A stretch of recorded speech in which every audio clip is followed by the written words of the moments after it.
Americans are now obese. We have a huge number of people who are overweight, and so many people are saying, what's the best way to lose weight? Well, that's a question that many Americans are struggling to get the answer. Our next guest says he found a surefire path to a wellness revolution. Vitamins, health food, exercise, fitness clubs. Despite this growing trend, only a small percentage of Americans really understand what it takes to stay healthy. In 1996, Paul Pilzer, a world-renowned economist, became interested in the field of health and made some significant discoveries of his own. He then wrote the book, The Wellness Revolution. 61% of our population is overweight. And worse than that, 27% is clinically obese. That's overweight at a point where you don't know where to turn.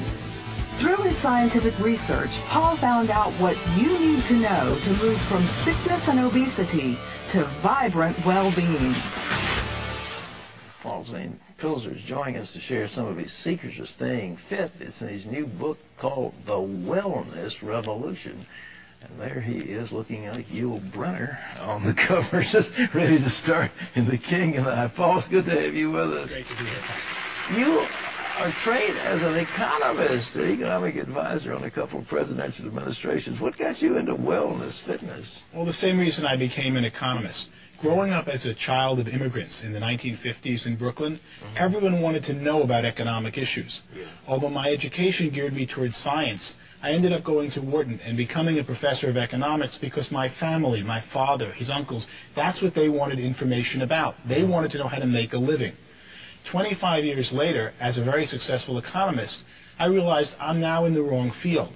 What people mostly need in the United States, the #1 problem today, is health, as evidenced by the fact that 61% is overweight and 27% of our population, that's 77 million Americans, are clinically obese. That's shocking, isn't it? It's even more shocking to look at the trends. 20 years ago, the numbers were less than half that. So in the last 2 decades, while we're all talking about health, and it's all you see when you turn on the television or watch an ad, the population of obese and overweight people has more than doubled. That set me on a research quest to say, why is this happening? What did you discover? What I discovered was it was really an economic problem, not a scientific or biology problem. All right.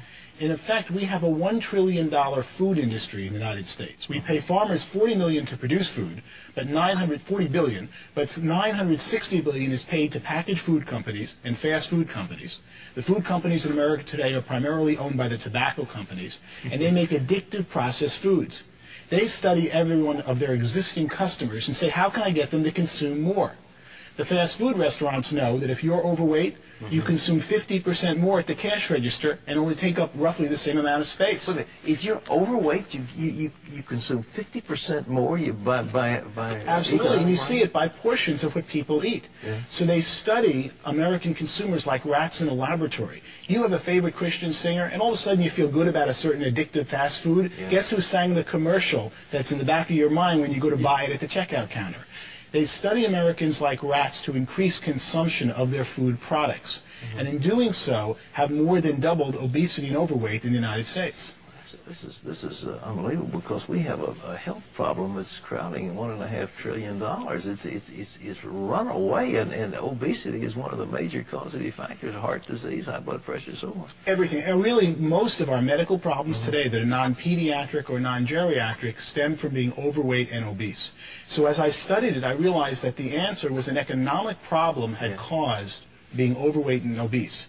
As I studied it, I saw America ready for a revolution, a wellness revolution, and that there was a new industry emerging called a wellness industry.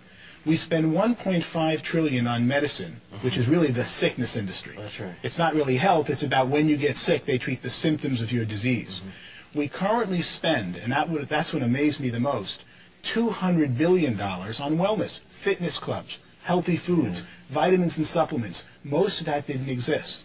When I ran the numbers, I could see that the $200 billion wellness industry, which is primarily today upper-class baby boomers who are consuming them, first thing someone does when they make money is try to get healthy. Oh, yeah. And they get out of the diet and kind of medical care most of us get, and they start getting healthier. And that this $200 billion I projected would grow to a $1 trillion wellness industry by 2010.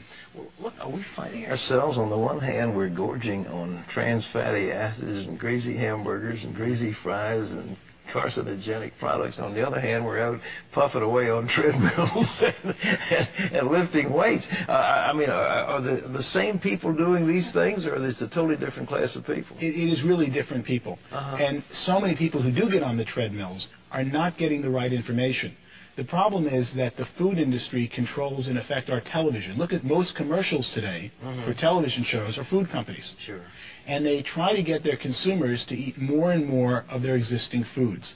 As the food industry focuses on those who are overweight, they make them more and more overweight. And then when someone says, I want to lose weight, I want to get healthy, they get misinformation out there because they've got this industry that controls our media that is constantly saying, how do I get you to eat more food? What should people do to lose weight? What are the tips?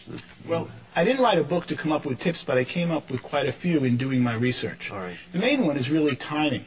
From the time you're hungry, if you start eating food, your stomach doesn't tell your brain that you've now sated and had enough food until 15 minutes have passed. So you can see why fast food restaurants are so deadly, because you go in there hungry and you keep eating and eating and eating in less than 15 minutes, but it isn't until 15 minutes that your body knows you've had enough. When we used to eat with Grandma and they took time between each course, you naturally controlled the amount you eat because it took 15 minutes between courses, and that told your body to stop eating. What supplements? People spending a lot of money on vitamin supplements. Is there anything that people should be looking for?